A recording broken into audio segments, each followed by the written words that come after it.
আমি যখন নিউজটি করছি মাত্র কয়েক ঘন্টা আগেও ভারত এবং পাকিস্তানের সেনাদের মধ্যে অস্ত্রবিরতি চুক্তি লঙ্ঘন করে গোলাগুলি দুই দেশ চালিয়েছে। তাও একটা না, 3টা সীমান্তে এই গোলাগুলির ঘটনা ঘটলো মাত্র 12 থেকে 14 ঘন্টার মধ্যে। আর এতে উত্তেজনা ছড়িয়ে পড়ছে যে যুদ্ধ কি আসন্ন। দিল্লির সরকারি বাসভবনের শীতাতপ নিয়ন্ত্রিত ঘরে বসে আছেন নরেন্দ্র মোদী। এয়ার কন্ডিশনের কুয়াশা জানালার কাছে ঝাপসা ছায়া ফেলছে, অথচ ঘরের ভেতর মোদীজির কপাল ঘামে ভিজে উঠছে। তার মনে হচ্ছে চারপাশের দেয়ালগুলো যেন ক্রমশ সংকুচিত হয়ে তাকে চেপে ধরছে। টেবিলের ওপর রাখা চায়ের কাপ ঠান্ডা হয়ে গেছে, এক চুমুকও খাওয়া হয়নি। কিছুক্ষণ আগেই পাকিস্তানের বিরুদ্ধে কঠিন প্রতিশোধের হুমকি দিয়েছেন তিনি। টিভির পর্দায় গলা উঁচিয়ে বলেছিলেন, দেখে নেব, কিন্তু বাস্তবে তার হাত পা বাঁধা। পাকিস্তানের বড় হামলার আশঙ্কায় জীবন বাঁচাতে ভারতের সীমান্তবর্তী অঞ্চলের গ্রামের বাসিন্দারা বাংকার প্রস্তুত করছেন। কোন রকম পূর্ব সংকেত ছাড়াই ভারত সিন্ধু নদের উপনদী ঝিলমের পানি ছেড়ে দিয়ে কাশ্মীরের পাকিস্তান অংশে আকস্মিক বন্যা দেখা দিয়েছে। অস্ত্র হিসেবে ভারত যে পানিকেও ব্যবহার করে তা আরেকবার প্রমাণ হলো। চলমান উত্তেজনার মধ্যেই পাকিস্তানকে বন্যার পানিতে ভাসালো ভারত। কোন ধরনের পূর্ব সতর্কতা ছাড়াই ভারত হঠাৎ ঝিলাম নদীতে অতিরিক্ত পানি ছাড়াই পাকিস্তানের কাশ্মীরে সৃষ্টি হয়েছে ভয়াবহ বন্যা। আসসালামু আলাইকুম দর্শক, নতুন একটা নিউজে আপনাকে স্বাগতম। প্রিয় দর্শক, ভারত পাকিস্তান যুদ্ধ শুরু, 3 বর্ডারে চলছে ব্যাপক গোলাগুলি। এদিকে টুকরো টুকরো হচ্ছে ভারত। ভয়ে দিশেহারা হয়ে যে কোনো সময় ভারত থেকে পালিয়ে যাবেন নরেন্দ্র মোদী, জানা গেল চাঞ্চল্যকর তথ্য। অপরদিকে পানি ছেড়ে পাকিস্তানকে ভাসালো ভারত। পানি নিয়ে ভারতের এ কেমন প্রতিশোধ? পাল্টা জবাবে ভারতকে ধুলোয় মিশিয়ে তার হুমকি দিল পাকিস্তান। পাকিস্তানের ভয়ে বাংকার প্রস্তুতে ব্যস্ত ভারতীয়রা। ভারত পাকিস্তানের আসন্ন যুদ্ধের ঘটনা ও প্রেক্ষাপট নিয়ে করা আমাদের আজকের ভিডিওটি খুবই গুরুত্বপূর্ণ। ভিডিওটি শুরু থেকে শেষ পর্যন্ত ধৈর্য সহকারে দেখে একটি লাইক দিয়ে সবাইকে শেয়ার করে দিন। আমাদের চ্যানেলে নতুন হলে চ্যানেলটি সাবস্ক্রাইব করে পাশে থাকা বেল আইকনে ক্লিক করে রাখুন। আমাদের ভিডিওটি আপনি বাংলাদেশের কোন জেলায় বসে দেখছেন বা শুনছেন সেটি অবশ্যই কমেন্ট বক্সে কমেন্ট করে জানিয়ে দিতে ভুলবেন না। দিল্লির সরকারি বাসভবনের শীতাতপ নিয়ন্ত্রিত ঘরে বসে আছেন নরেন্দ্র মোদী। এয়ার কন্ডিশনের কুয়াশা জানালার কাছে ঝাপসা ছায়া ফেলছে, অথচ ঘরের ভেতর মোদীজির কপাল ঘামে ভিজে উঠছে। তার মনে হচ্ছে চারপাশের দেয়ালগুলো যেন ক্রমশ সংকুচিত হয়ে তাকে চেপে ধরছে। টেবিলের ওপর রাখা চায়ের কাপ ঠান্ডা হয়ে গেছে, এক চুমুকও খাওয়া হয়নি। কিছুক্ষণ আগেই পাকিস্তানের বিরুদ্ধে কঠিন প্রতিশোধের হুমকি দিয়েছেন তিনি। টিভির পর্দায় গলা উঁচিয়ে বলেছিলেন, দেখে নেব, কিন্তু বাস্তবে তার হাত পা বাঁধা। অন্যদিকে বাংলাদেশে অশান্তির জাল বিছিয়ে প্রতিবেশীকে দুর্বল করার ছক করলেও এখন সেই জালই ভারতের অখণ্ডতাকে টুকরো করে ফেলার হুমকি হয়ে দাঁড়িয়েছে। ভারতীয় সংবাদ মাধ্যমের সাম্প্রতিক প্রতিবেদনগুলোতেই এখন সতর্কবার্তা। মোদীর বিপজ্জনক খেলায় উত্তর পূর্ব ভারতের সীমান্তবর্তী অঞ্চলগুলো অস্থিতিশীলতার মুখে। ভারতীয় নিরাপত্তা বিশ্লেষক ব্রহ্মচালানির মতে, প্রতিবেশী রাজনীতিতে সামান্য ভুল চাল ভারতের অভ্যন্তরীণ নিরাপত্তার ওপর বড় ধরনের প্রভাব ফেলতে পারে। মোদীর মাথায় যেন হাতুড়ির মতো শব্দ বাজতে থাকে, কিছুই ভালো লাগছে না। ভারতীয় মিডিয়া আবারও পুরনো কৌশল নিয়েছে। তাদের সাম্প্রতিক দাবি, দক্ষিণ এশিয়ার মানচিত্র বদলে যাচ্ছে আর বাংলাদেশ এই পরিবর্তনের চালক। India.com-এর প্রতিবেদনে বলা হচ্ছে, বাংলাদেশ মিয়ানমারের রাখাইন প্রদেশে একটি খ্রিস্টান দেশ গড়ার ষড়যন্ত্রে যুক্ত, যার পেছনে রয়েছে আমেরিকার অর্থ ও রাজনৈতিক সমর্থন। এই অভিযোগের পেছনে শেখ হাসিনার একটি পুরনো বক্তব্য টেনে আনা হয়েছে, যেখানে তিনি সতর্ক করেছিলেন বাংলাদেশ ও মিয়ানমারের মাঝখানে একটি খ্রিস্টান দেশ গঠনের পরিকল্পনা রয়েছে। যদিও হাসিনা তখন সরাসরি কোনো দেশের নাম উল্লেখ করেননি, ভারতীয় মিডিয়া তা আমেরিকার ঘাড়ে চাপিয়ে বাংলাদেশকে ষড়যন্ত্রকারী বানানোর চেষ্টা করছে। কিন্তু বিশ্লেষকরা বলছেন, রাখাইনে খ্রিস্টানদের সংখ্যা এত নগণ্য যে সেখানে খ্রিস্টান রাষ্ট্র গড়ার ধারণা অবাস্তব। রাখাইনের জনসংখ্যার 75% বৌদ্ধ, 23% মুসলিম আর খ্রিস্টান মাত্র 1.5%। এই বাস্তবতাই ভারতীয় মিডিয়ার ষড়যন্ত্র তত্ত্বকে প্রশ্নবিদ্ধ করে। ভারতীয় প্রশাসনের আসল আতঙ্ক রাখাইন নয়, বরং নিজেদের শরীরের ভেতরে ঘূর্ণায়মান আগ্নেয়গিরি, উত্তর পূর্বাঞ্চল। নাগা, মিজো, খাসি এ সমস্ত জাতিগোষ্ঠী ইতিহাস থেকেই দিল্লির শাসন মানতে চায়নি। আজকের দিনে সেই পুরনো ক্ষোভ নতুন প্রাণ পেয়েছে। হিন্দুত্ববাদী আগ্রাসনের বিরুদ্ধে এই অঞ্চলের তরুণরা আরও সংগঠিত হচ্ছে। নতুন প্রজন্মের একটি বড় অংশ মনে করে দিল্লি তাদের কণ্ঠ রোধ করেছে। তাদের সংস্কৃতি, ভাষা, ধর্ম ধ্বংসের ষড়যন্ত্র চলছে। বিশিষ্ট কৌশল বিশ্লেষক লেফটেন্যান্ট জেনারেল H.S. পানাগ সম্প্রতি বলেছেন, উত্তর পূর্ব ভারত বারোদের স্তূপের ওপর বসে আছে। দিল্লি যদি এখনো বুঝতে না পারে, তবে সেই আগুন সীমান্ত পেরিয়ে গোটা দেশের শরীরে ছড়িয়ে পড়বে। রয়ের গোপন প্রতিবেদন তুলে ধরে দেখা গেছে, মিজোরাম এবং নাগাল্যান্ডে বহু এনজিও, চার্চ এবং ছাত্র সংগঠন পশ্চিমা শক্তির সঙ্গে গোপন যোগাযোগ রাখছে। বিশেষত মার্কিন মানবাধিকার সংস্থাগুলো স্বাধীনতা, আত্মনিয়ন্ত্রণ ইত্যাদি স্লোগান ছড়িয়ে দিল্লির কর্তৃত্বকে প্রশ্নবিদ্ধ করছে। একজন অভিজ্ঞ নিরাপত্তা উপদেষ্টার নাম প্রকাশ না করার শর্তে বলেছেন, যদি উত্তর পূর্বে কোনো এক রাজ্য স্বাধীনতার ঘোষণা দেয়, দিল্লির পক্ষে পুরো অঞ্চল ধরে রাখা অসম্ভব হয়ে পড়বে।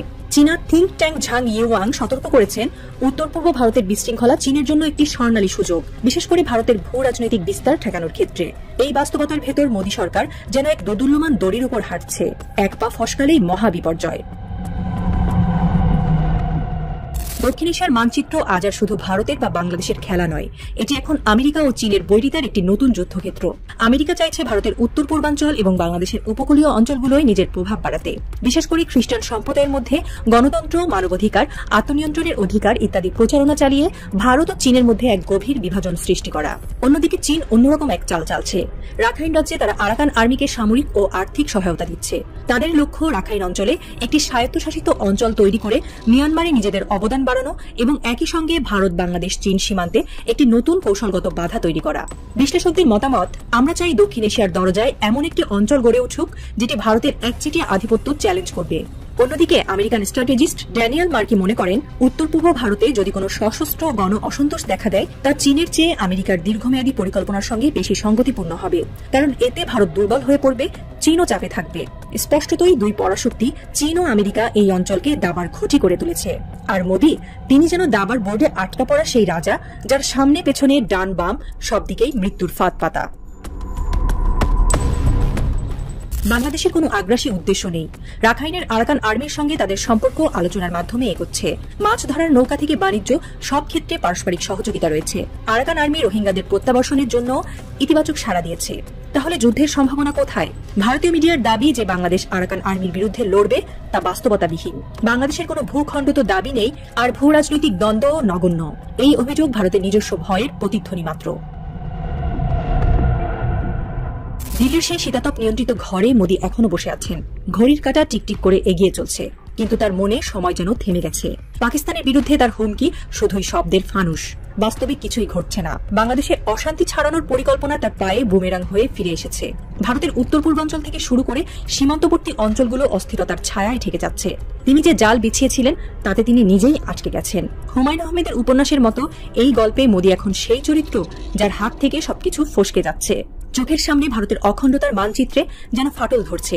তিনি শুধু অসহায় দর্শক। টেবিলের ওপর ঠান্ডা হয়ে যাওয়া চায়ের কাপটার দিকে তাকিয়ে তিনি ভাবেন, এই রাত কি কখনো শেষ হবে? কিন্তু জানালার কুয়াশা আরো গাঢ় হচ্ছে। তার মাথার ঝিমঝিম শব্দ ক্রমশ বেড়ে চলেছে। অস্ত্র হিসেবে ভারত যে পানিকেও ব্যবহার করে, তা আরেকবার প্রমাণ হলো। চলমান উত্তেজনার মধ্যেই পাকিস্তানকে বন্যার পানিতে ভাসালো ভারত। কোন ধরনের পূর্ব সতর্কতা ছাড়াই ভারত হঠাৎ ঝিলাম নদীতে অতিরিক্ত পানি ছাড়াই পাকিস্তানের কাশ্মীরে সৃষ্টি হয়েছে ভয়াবহ বন্যা। কাশ্মীরের জনগণকে সতর্ক করতে মসজিদ থেকে করা হচ্ছে মাইকিং। স্থানীয়দের মধ্যে বিরাজ করছে আতঙ্ক।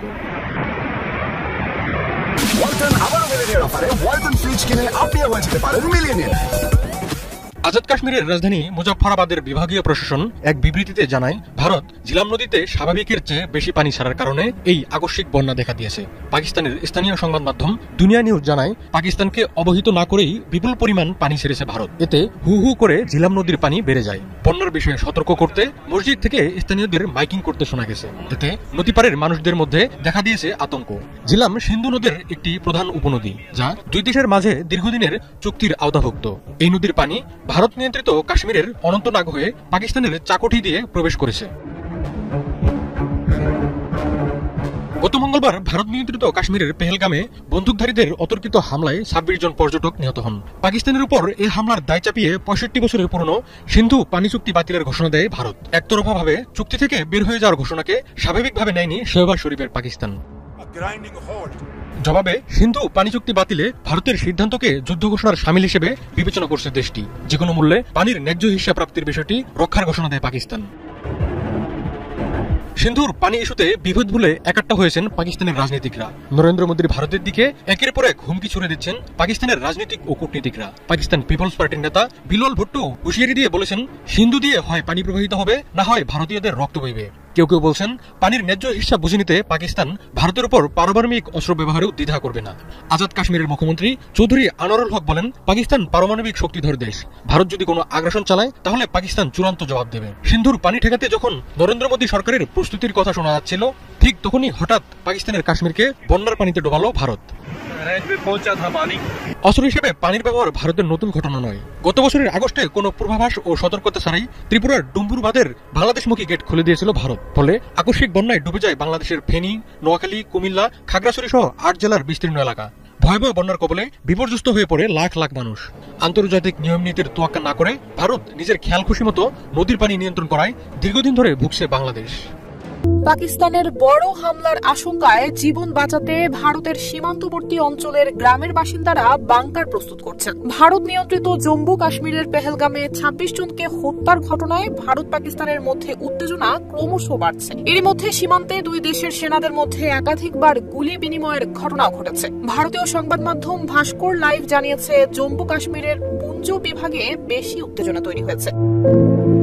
সেখানকার সালুট্রি গ্রাম, যা ভারতের শেষ অংশ, সেখানে উত্তেজনা বেশি। গত 2 দিন গোলাগুলির ঘটনাও ঘটেছে। এতে সালুট্রি গ্রামের মানুষ সম্ভাব্য বড় হামলা থেকে বাঁচতে তাদের কমিউনিটি বাংকারগুলো পরিষ্কার এবং প্রস্তুত করছেন। এই গ্রামবাসী লাইন অফ কন্ট্রোলের খুব কাছাকাছি থাকায় তাদের মধ্যে শঙ্কা বেশি। তবে এসব শঙ্কার মধ্যেই নিজেদের প্রস্তুতি ছেড়ে রেখেছেন তারা। সরকারি এক কর্মকর্তা সংবাদ মাধ্যমটিকে বলেছেন, পাকিস্তানি সেনারা ছোট অস্ত্র দিয়ে ভারতীয় সেনাদের অবস্থান লক্ষ্য করে গুলি ছুড়েছে। এর জবাবে ভারতীয় সেনাবাহিনীও কঠোর জবাব দিয়েছে। তবে এখনো পর্যন্ত কোনো হতাহতের ঘটনা ঘটেনি। সালুট্রির বাসিন্দারা জানিয়েছেন, ভারত সরকার তাদের এসব বাংকার বানিয়ে দিয়েছে, যেগুলো অনেকটাই শক্তপোক্ত, একই সঙ্গে বুলেট প্রুফ।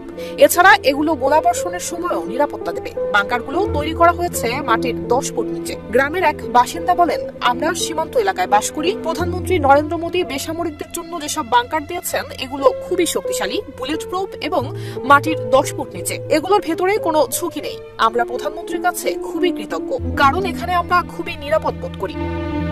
তিনি আরো বলেন, জম্মু কাশ্মীরের পেহেলগামে সশস্ত্র হামলাকারীরা যা করেছে তা কাপুরুষচিত। তারা আমাদের হিন্দু ভাইদের হত্যা করেছে। এই ঘটনার জবাব দেওয়া প্রয়োজন। যখন ভারতীয় সেনারা জবাব দেবে, তখন আমাদের নিরাপদ স্থানে যেতে হবে। এজন্য আমরা প্রস্তুতি নিচ্ছি। আমরা আমাদের বাংকার নিয়ে প্রস্তুত। এদিকে কার্গিল যুদ্ধের সময় এলওসির কাছে হুন্দারমান গ্রামের 217 বাসিন্দা একটি বাংকারে গিয়ে আশ্রয় নিয়েছিলেন। তারা এই বাংকারটি এখনো সংরক্ষণ করে রেখেছেন। তবে এই যুদ্ধের সময় সালুট্রি গ্রামে কোনো বাংকার ছিল না। এখানকার মানুষকে পালিয়ে পুঞ্জ শহরে যেতে বলা হয়েছিল, কিন্তু এখন তাদের গ্রামেই বাংকার রয়েছে। আমি ভাবতেছি যে আমেরিকা আসলে কি চায়। আমেরিকার অবস্থান বরাবরই রহস্যময় অবস্থান। যিনি গোয়েন্দা প্রধান তুলসী গ্যাবার্ড, তিনি বলছেন এক কথা, ডোনাল্ড ট্রাম্প বলছে আরেক কথা। ধরি মাছ না ছুঁই পানি। কারণ যুদ্ধ লাগলে সবচেয়ে বেশি লাভ হচ্ছে আমেরিকার। মোরলগিরি করারও সুযোগ পাবে, আর মেশিনারিজও ধরেন পানির মতো বিক্রি করবে। যাই হোক, এই যখন অবস্থা, যুদ্ধ মোটামুটি লাগবে না কি লাগবে না জানি না। তবে আমি যখন নিউজটি করছি, মাত্র কয়েক ঘন্টা আগেও ভারত এবং পাকিস্তানের সেনাদের মধ্যে অস্ত্রবিরতি চুক্তি লঙ্ঘন করে গোলাগুলি 2 দেশ চালিয়েছে। তাও একটা না, 3টা সীমান্তে এই গোলাগুলির ঘটনা ঘটলো মাত্র 12 থেকে 14 ঘন্টার মধ্যে। আর এতে উত্তেজনা ছড়িয়ে পড়ছে যে যুদ্ধ কি আসন্ন। দর্শক, পাকিস্তানের বিরুদ্ধে আপনার অস্ত্রবিরতি লঙ্ঘন করে নিয়ন্ত্রণ রেখা মানে এলওসিতে গুলি চালানোর অভিযোগ করেছে ভারত। জবাবে তারাও পাল্টা গুলি চালিয়েছে। তাদের বক্তব্য, প্রথম গুলিগুলো পাকিস্তান থেকে আসছে, দ্বিতীয় গুলিগুলো তারা চালাইছে। যেটি হোক, তারা চালাইছে, পাকিস্তান চালাইছে। আপনার ভারতের গণমাধ্যম এনডিটিভি এবং টাইমস অফ ইন্ডিয়া সহ একাধিক গণমাধ্যমের খবর হচ্ছে, অস্ত্রবিরতি লঙ্ঘন করে রাতে কাশ্মীর নিয়ন্ত্রণ রেখায় গুলি চালিয়েছে পাকিস্তানি সেনারা। জবাবে পাল্টা গুলি চালিয়েছে ভারতীয় সেনারা। এখন পাকিস্তানের বক্তব্য যে ভারত প্রথমে চালাইছে, পাল্টা তারাও গুলি ছুড়ে জবাব দিছে। ভাই, যে দেশের খবরই সত্যি হোক, বাট গুলি চলছে, দ্যাটস দ্য ফ্যাক্ট। সেনাবাহিনীর বিবৃতির বরাত দিয়ে প্রতিবেদনগুলোতে বলা হয়েছে যে এছাড়া গোলাগুলি হয়েছে লাদাখ সীমান্তেও। লাদাখে আবার আরেক ভেজাল আছে। সেখানে অলরেডি ভারতীয় সেনাবাহিনী চীনের সাথে প্রতিদিনই 2-4 বার ধাক্কাধাক্কি হয়, গায়ে পানিতে আবার চুবাচুবি হয়, কষ্ট হয়। এমনকি লাদাখে অনেকবার ভারতীয় সেনারা হ্যাস্তন্যস্ত হয়েছে চীনাদের কাছে। আবার ওই সীমান্তেই পাকিস্তানের সাথে আপনার রাতে গোলাগুলি হয়েছে। তবে এখন পর্যন্ত 2 পক্ষের গোলাগুলিতে কতজন সেনা আহত হইল, নিহত হইল, এমন কোন তথ্য কোন জায়গা থেকে পাওয়া যায়নি। এছাড়াও দিবাগত রাতে কাশ্মীরের নিয়ন্ত্রণ রেখা বরাবরও গোলাগুলি হয়েছে। বুঝতে পারছি, তার মানে একটা যুদ্ধ মোটামুটি আসন্ন। তবে আমার কাছে মনে হয় এগুলো ফাঁকা গুলি চলছে, ফাঁকা গুলি। বাট দৃশ্য তো আমরা দেখছি তুমুল যুদ্ধ 3টা সীমান্তে। এখন যতক্ষণ এখানে সেনাবাহিনী, ধরুন আমরা একটা মারলাম আসমানে, তারা একটা মারলো আসমানে, এরকম টাইপের, নাকি আসলে পার্সন টু পার্সন, এত দূরে কি গুলি যাবে না, এগুলা মিসাইল টিসাইল ইউজ করতে হবে। যাই হোক, এই পরিস্থিতিতে আপনার দুই দেশের চলমান উত্তেজনার মধ্যে আমেরিকার প্রেসিডেন্ট ডোনাল্ড ট্রাম্প তিনি বলছেন যে দ্রুত সমাধান খুঁজতে হবে। তার বক্তব্য, ভারত পাকিস্তানের এই বিরোধিতা ঐতিহাসিক। সে আরো বেশি যোগ করে দিয়েছে, বলছে ভারত পাকিস্তান নিজেরাই কোনো না কোনো ভাবে এটি মিটিয়ে নিবে, এদিকে আবার কনফিডেন্স আছে। এরপর তিনি বলছেন, কাশ্মীরের যুদ্ধ তো শতাব্দী পুরনো, শতবর্ষ পুরনো এই যুদ্ধ। আমি ভারতেরও খুব কাছের, আবার পাকিস্তানেরও। তারা নিজেরাই আপনার সমাধান বেরো করে নিবে। এদিকে আপনার এই দুই দেশের উত্তেজনায় মধ্যস্থতার আগ্রহ প্রকাশ করেছে ইরান। দেশটির পররাষ্ট্রমন্ত্রী আব্বাস আরাকচি বলছেন, দূতাবাসের মাধ্যমে কঠিন সময়ে উভয় পক্ষের মধ্যে বোঝাপড়া করতে চায় তেহরান। এমনকি অন্য প্রতিবেশীর মতো উভয় পক্ষের মধ্যস্থতা করার অগ্রাধিকার তেহরানেরও রয়েছে। তবে পাল্টাপাল্টি পদক্ষেপ নিয়ে আপনার উত্তেজনা বাড়িয়ে চলছে দুই দেশই। আর আমরা যদি দেখি, এ নিয়ে মোটামুটি একটা অস্থির পরিস্থিতি এখানে তৈরি হয়েছে। আমার যতটুকু ক্যালকুলেশন পারসেপশন বলছে, এই যুদ্ধ হবে না, পাকিস্তান কোথাও না কোথাও থেমে যাবে ভারতের আগে। এটা আমার পারসেপশন বলছে। নানান কারণ আছে। আপনার কাছে এখন মনে হবে, হ্যাঁ ভাই তুই ভারতের পক্ষে, নো, আপনি দেখবেন পাকিস্তান আগে থেমে যাবে। এদিকে বাংলাদেশের সঙ্গে মজবুত দ্বিপাক্ষিক সম্পর্ক চায় পাকিস্তান, জানালেন আসিফ। বাংলাদেশের সঙ্গে মজবুত দ্বিপাক্ষিক সম্পর্ক চায় পাকিস্তান। বাংলাদেশের 54তম জাতীয় ও স্বাধীনতা দিবস উদযাপন উপলক্ষে আয়োজিত এক সংবর্ধনা অনুষ্ঠানে প্রধান অতিথির বক্তব্যে এই কথা জানিয়েছেন পাকিস্তানের প্রতিরক্ষা মন্ত্রী খাজা মোহাম্মদ আসিফ। এ খবর দিয়েছে অনলাইন জিও নিউজ। এতে বলা হয়, প্রধান অতিথির বক্তব্যে বাংলাদেশ ও পাকিস্তানের জনগণের মধ্যকার আন্তরিক সম্পর্কের কথা তুলে ধরেন পাকিস্তানের প্রতিরক্ষা মন্ত্রী। উক্ত অনুষ্ঠানে বাংলাদেশ হাই কমিশনার মোহাম্মদ ইকবাল হোসেন খান এবং তার স্ত্রী রৌশন নাহিদ উপস্থিত ছিলেন। আসিফ বলেন, ইসলামাবাদ ও ঢাকা উভয়ই অর্থনৈতিক, রাজনৈতিক ও সাংস্কৃতিক সহযোগিতা আরও এগিয়ে নিতে সক্রিয়ভাবে কাজ করছে। তিনি বলেন, আমরা বাংলাদেশের সঙ্গে সম্পর্ককে গুরুত্বের সঙ্গে মূল্যায়ন করি এবং বিভিন্ন খাতে অংশীদারিত্ব আরও গভীর করতে আগ্রহী। তিনি বাংলাদেশের সরকার ও জনগণকে স্বাধীনতা ও জাতীয় দিবসের শুভেচ্ছা জানান।